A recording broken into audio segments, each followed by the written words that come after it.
Welcome to Detroit, a city with rhythm in its very soul, wheels on its streets, and a spirit that's always in motion. This Midwestern gem occupies a unique place in U.S. history, with an outsized yet well-deserved national and international cultural reputation for its distinct flavor, energy, vibe, and drive. From the roaring engines of Motor City to the smooth sounds of Motown, Detroit is a place where history, innovation, and creativity collide. Today, we're diving into the stories that built this iconic spot, from its automotive roots to its world-class arts, cultural institutions, and the bustling neighborhoods that make it a must-visit up-and-coming destination. We will take you beyond what is well-known, the landmarks, and we will dive into the personalities and the stories that make Detroit truly unique. And trust me, even in a short visit, you'll learn there's much more to this city than meets the eye. Undiscovered America's Motown Throwdown starts right now. Come along with me. Let's take it to the streets. Show you the land of the free like you've never seen. Talking about undiscovered America. Undiscovered America. Undiscovered America. Oh!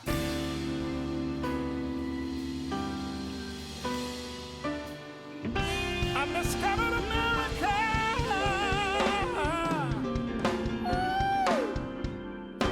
First up, some history. Detroit was founded in 1701 by a French explorer named Cadillac, that's true, who established a settlement among the longtime indigenous tribes on the shores of the Detroit River, which connects Lake Huron and Lake Erie. Fun fact, Detroit means strait in French and was originally called Detroit du Lac Erie, or the Strait of Lake Erie. The city quickly grew into a bustling hub of trade and industry thanks to this strategic Great Lakes location. Fast forward to 1796 when Detroit became part of the United States and folks flocked through Michigan Central Station, Detroit's own Ellis Island, leading to a population and manufacturing boom.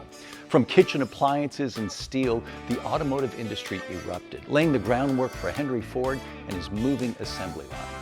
Mass-producing materiel for World War II quickly turned Detroit into a manufacturing powerhouse, and by the 1950s, companies like Ford, General Motors, and Chrysler all called the Motor City home. In the 60s, Detroit got another burst of energy with the Motown sound, as the Gordy family seemed to mass-produce hits and stars that would define the global music scene for decades to come. After a decline that lasted decades, the city experienced yet another revitalization with new businesses, breathing life back into landmarks like Michigan Central, the Detroit Institute of Arts, and the Fox Theater, which all had been restored to their former glory. And new developments like the Detroit International Riverwalk and District Detroit continue this evolution. Today, Detroit is a vibrant and diverse place, from the historic areas like Belle Isle and Corktown to old school vibe of downtown to the trendy shops and restaurants of Midtown. Detroit is once again revving its engine. Our first stop is a part of the actual fabric of Detroit, Pewabic pottery.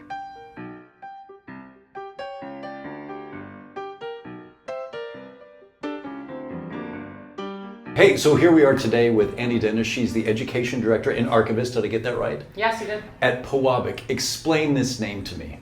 Yeah, Pewabic pottery was actually, the name was inspired by a copper mine up in the Upper Peninsula. Our founder, In Mary, the UP, right? Yeah, okay. Exactly. Our founder, Mary, grew up there, and she always had fond memories of walking by the mine with her family, and that's what later inspired the And it goes back to an ancient native name as well, beyond that? Yeah. That's right. Yeah, the Pewabic name has been used in that area long before the mining company. It's actually derived from Ojibwe terminology, and more directly translated, Biwabic is piece of metal or iron.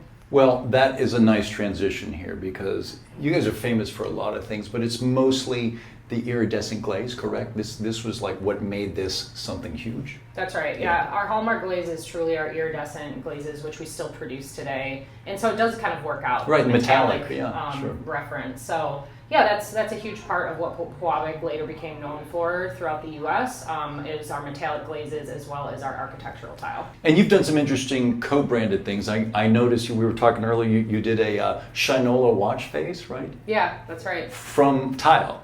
Yeah, I mean, ceramics, it's a pretty incredible material. Clay can do a lot of different things, and we're lucky, you know, after being situated in the city for 120 years, we've made a lot of friends here, and we've been able to kind of use the flexibility of this material to try a lot of different things, and I think the Shinola watch is one great example. Well, I think flexibility is key because just this space we're in, so many things happen here in this space. Walk me through everything that happens at Pewabic. Yeah, so this is a really multifaceted organization. The room that we're standing in right now, this is where our design team would meet with customers, like you said, that maybe want something for their home or business. And this shows the variety of, you know, glaze options that we have available today, as well as different tile profiles. So that's what this room is. But we also have an entire store, as you probably saw when you walked in, of different pots and tiles that individuals can purchase. And we have a pretty robust education program as well. In fact, we have over 50 employees here. We're a pretty multifaceted nonprofit organization. And it goes all the way back. There's an addition on the back end for even more area for taking orders and processing. That's right. Everything that we make here is made in the back of the building. So we'll actually take you back there to be able to see the space today.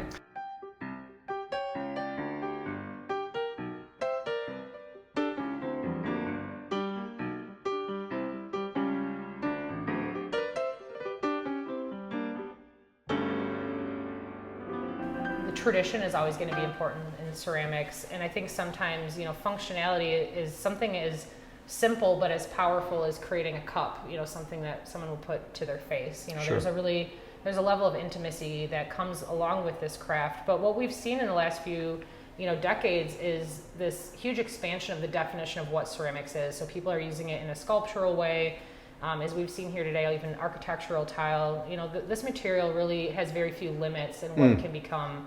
And it's just really fun to see more and more artists get a seat at the table and how this can continue to expand the craft. Join us after this quick break for more Motown magic. You're watching Undiscovered America.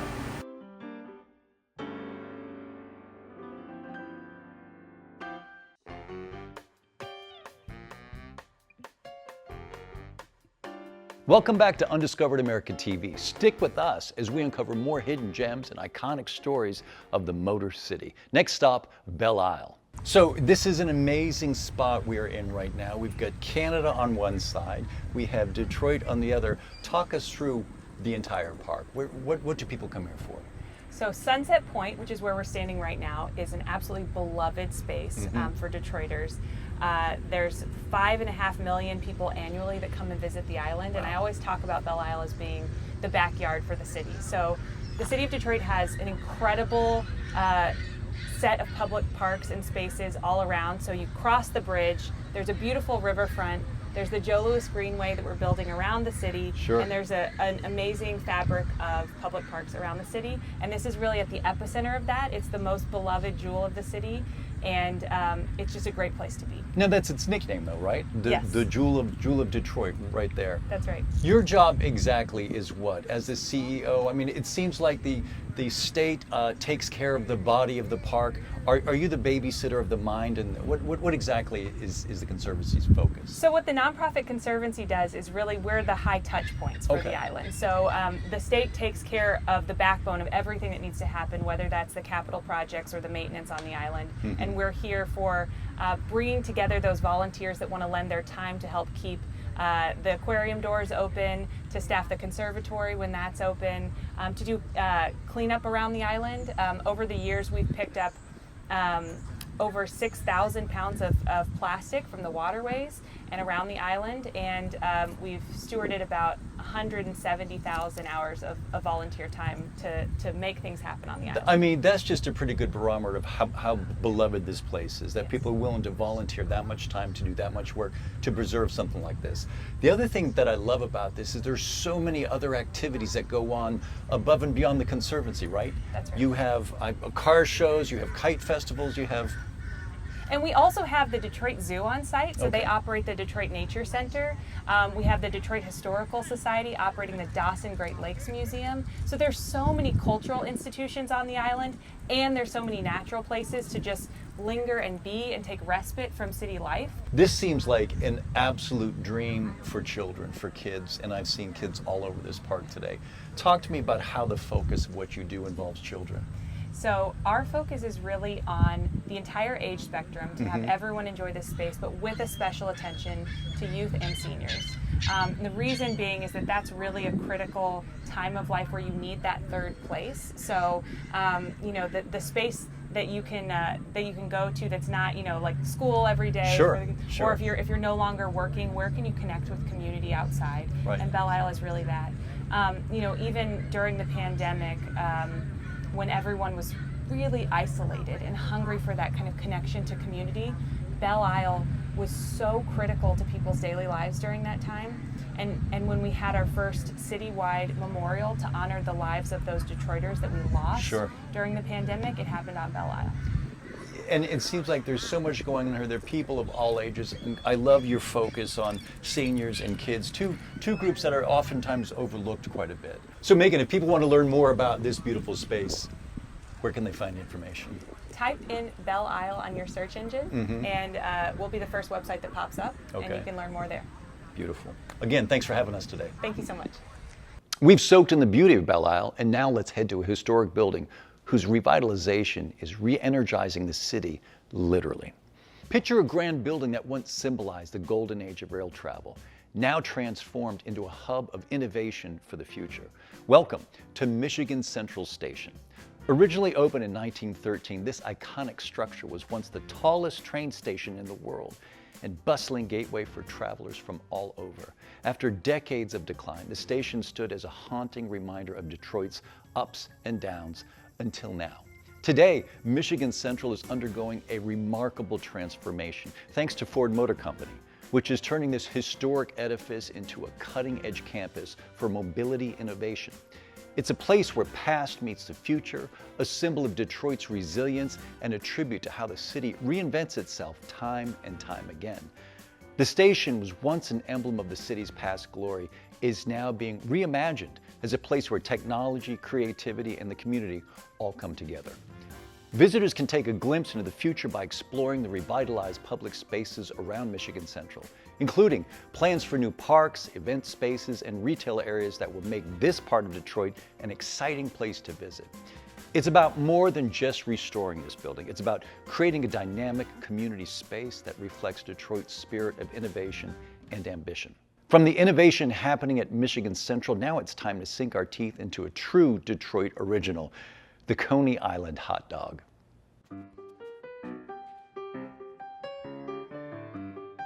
Here we are at American Coney Island. We're with Grace. Grace, thanks for having us today. Thanks for being here. This is a piece of American history. Isn't it though? Tell me real quick, the Speakeasy story. How did this place come to be? Well, okay, so I'm going to try to give you the Cliff Note All right, version. Cliff So, I mean, Note. unless this is like a four-part not a documentary. miniseries. I don't know. So Grandpa came over from Greece. You know, the whole Ellis Island immigrant landed in New York. Couldn't read or write. He is illiterate. Couldn't find a job. However, when he got to New York, he remembers the amusement park. At the amusement park, because Coney Island in New York is an amusement park. Sure. In Detroit, a Coney Island's an actual food. Anyway, see, so I go off on tangents. Right. So he couldn't find a job, heard automotive was hiring, maybe they'll hire me in Detroit, I'm going to make my way to Detroit. Because since I can't read or write, they didn't give him a job. On this corner where we are still today, that corner right there, he started shining shoes, cleaning hats, making a living, making some money. Made some money. Now, we've gone into 1917, all right? 1917 was Prohibition in Detroit. Right. Detroit started early, right, Detroit, with Prohibition. yes, it did. It was right around the same time. Okay. So all the old timers that were here doing it would meet down in our basement and drink and gamble and smoke. Now, so that was cool. Right. Grandpa was making a business of that. Go Plus Gramps. well, we're Greek. What do you do when people are down there so they can drink and gamble and feed them? You eat. So at that window where our grill is right now, and you will see, or everyone will see, he just started cooking some hot dogs because he remembers the hot dogs he saw in New York. Made a chili. It's our Greek chili recipe. And Okay. It's our family recipe. Right. Proprietary only for us. Our own chili company. We make it just for us. And he started putting it on the hot dog. Threw some mustard and onions on it. I mean, Boom. really, that's all it was. And here we are 107 years later. And this is so famous now. People come here, they get home, and they think, We're iconic. It's a destination. tell me about the kit. I love this. So a Coney kit, because there's so many people from across the country that have Yeah. either left Detroit or Michigan, or people that come in for events that remember us, and or they've seen us on various things. How do I get one of those? So about 15 years ago, I got to figure this out. I didn't sleep for 2 years, but I figured it out. It comes in dry ice. You get 12 hot dogs, a pound of chili, onion, the buns, and one of our Coney hats that the guys wear downtown here. And it comes to you within 2 to 3 days. You go to AmericanConeyIsland.com or go directly through Goldbelly. Right. Our warehouse, because I'm crazy like that, we ship right down the street. We have our warehouse, leaves directly from Detroit, and it comes to you. So are there cooking instructions? Are they cooked? Cooking anyway? instructions, the hot dogs and the chili everything. come frozen. The Okay. bun and the onion come fresh. Okay. So There's no have- mustard in there because everybody's got mustard in them. This is the speakeasy. This is the inner sanctum, yes. This is the downstairs. Nobody comes down here. Should This feel is honored. Your grandpa. Film crew I meeting. am very honored. Your grandpa hung out here with all of his friends. Yes. Prohibition. Prohibition. You got all the old timers down here. They would come in here. You couldn't drink anywhere, so they'd come down here and drink, smoke, gamble, and have a good old time, and they felt safe. Right. And then Grandpa started feeding them. And that is such a great American story. You know what? And nothing makes us happier on Undiscovered America than discovering stories like Thank that. you. Grace, so thanks much. for having us We today. appreciate you guys. You guys are great. Stick around. We'll be right back with more of Undiscovered America TV. Hey, you're here at American Coney Island and you're watching Undiscovered America.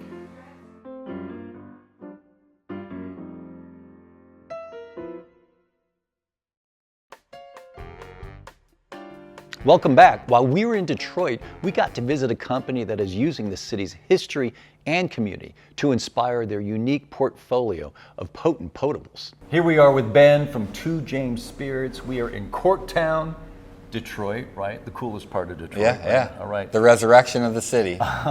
2 James. What's the history of 2 James? So the name 2 James actually comes from the owner's father and grandfather who both passed away. The owner's name is Dave, but his father and grandfather are both named James, and he tries to do as much as an homage to either family or, local as he can, and so thus 2 James, Tell us about Corktown. This seems to be like a very hip, up-and-coming area for Detroit. So Corktown is actually the oldest neighborhood in Detroit. It was founded by Irish immigrants from Cork County, Ireland, and then it's kind of had a few faces. Eventually, a huge Maltese community came in, and then after that, it just became a cool little hodgepodge. This place has been in transition for a long time. It seems to be like a new beating heart here. Absolutely. Yeah. Yeah. Since Ford purchased the train station and Right. put all sorts of $1 billion of renovations in it, it's breathed new life into the It was whole a tough area. neighborhood before, right? Oh, absolutely. Yeah, we had robberies in the park and everything like that. But now, I mean, Corktown is really the place to be. Oh, yeah. We were out here last night. The place was happening. Yeah. There's actually a soccer stadium being built down the street too, where the Detroit FC is going to play as We're well. in the middle of it all right here. Yeah, Great. yeah. This is the next evolution or rebirth of the city. So 2 James really celebrates Detroit and Michigan in general. The names, the distillation. This one in particular, I love, first of all, that it's absinthe is crazy. No one does Yeah. this. And the beautiful color, the green color of this. But this is Nain Rouge. What is the Nain? And is there celebration based around this thing? So the Nain is a old legend of Detroit with the founder Cadillac. When he founded the city, there was this little red demon that he upset, Okay. And when That's he the Nain? The Nain, Okay. yes. And when he upset the Nain, that basically meant bad things were going to start happening to Cadillac. So he gets kicked out of office and then ends up having to go back to France in disgrace. And there's many iterations, right? And that's a festival now? Yeah, well, so now they celebrate the Nain to basically appease him, so that way bad things don't happen to the city. So it's a little Mardi Gras in Cascor where they essentially will party and chase like this guy dressed up like the devil to a church and then appease him for one more year. Remember the Nain. Yep, exactly. We got him on the back of the bottle to show our That's awesome. admiration. Detroit has been a mecca for music enthusiasts for decades, so it's naturally home to some of the country's most iconic performance venues. First up, we have the legendary Fox Theater. With its stunning architecture and ornate detailing, the Fox Theater, which opened just before the Great Depression in 1928, is a true standout in Detroit's cultural landscape. From Frank Sinatra to a whole season of American Idol, the Fox Theater has seen and heard it all. Next, we have the historic Fillmore Detroit. Originally opened in 1925 as a movie theater, it later evolved into a top-notch music venue known for its intimate atmosphere and incredible sound quality. Known as the State Theater for most of its life, everybody from Aretha Franklin to the Grateful Dead to Bob Dylan has graced its stage. Moving on, we have the historic Masonic Temple. This massive complex is home to multiple performance spaces, including the legendary theater named after Detroit native Jack White. With its grand architecture and rich history, the Masonic Temple has all the trappings of an epic venue. A Detroit staple since it opened in 1934, Baker's has hosted everything from legendary performers like Ella Fitzgerald and Miles Davis to modern jazz greats like Wynton Marsalis. Come for the music, stay for the food, and leave with memories that will last a lifetime. So no matter who happens to be on stage, take in a show at one of these stunning venues and experience Motown magic all for yourself. But Detroit isn't just a historic city, it's a flavorful one as well. We got to sit down with Chef Hamisi Mamba and learn how he's bringing a taste of East Africa to Motown.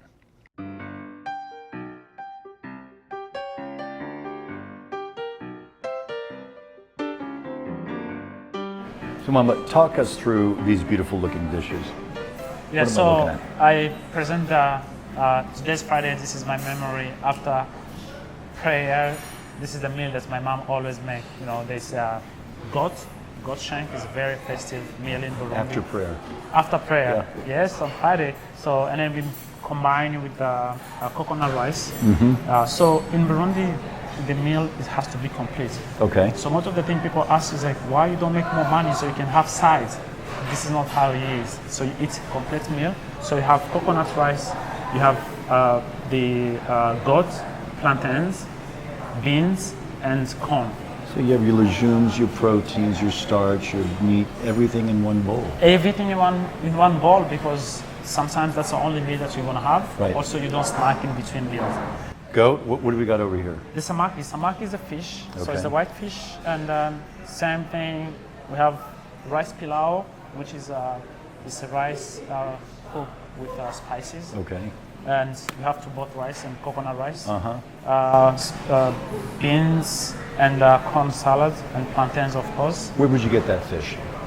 So here, actually, we have the same fish called mukeke in Burundi, but we couldn't get here. Okay. So the closest fish that we could get. Did you source something close to it? Yeah, Move on. exactly. So everything is local. You know, we don't. Goat, fish, what and else? beef. So this is my mom's dish. You know, I'll eat this dish. I think the best beef that I've ever eaten. It's my mom's beef. And then Your mom's beef? Yes, she Okay. gave us the recipe, and then we have it. How's this prepared? Slow cook? Slow cook, Yeah. 5 to 6 hours. Wow. Slow cook, and we have the spinach with peanuts, and the rice pilau, of course, plantains. You keep talking about your mom. She taught you how to cook? Yeah, she taught me how to cook. She taught me about everything. I would say she never been to school. She didn't go to school. But I went to school for business, and I would come home doing my homework and consulting her. Okay. Ask her questions. So so it's so impressive how much knowledge she had in life, and I learned a lot from her. So that's why I'm so proud. And So there's a spirit of everything she does in these dishes. absolutely. Yeah. And the man I became today, and so yeah. Thanks for joining us on our ride through Motown, a tour which shows that Detroit truly has it all. Authentic culture, deep history, and a palpable spirit of resilience in locals who are dedicated to keeping that city's heartbeat strong. Seriously, check it out for yourself sometime soon. You will be amazed. And as always, keep your sense of adventure alive no matter where you go. We'll see you next time right here on Undiscovered America TV.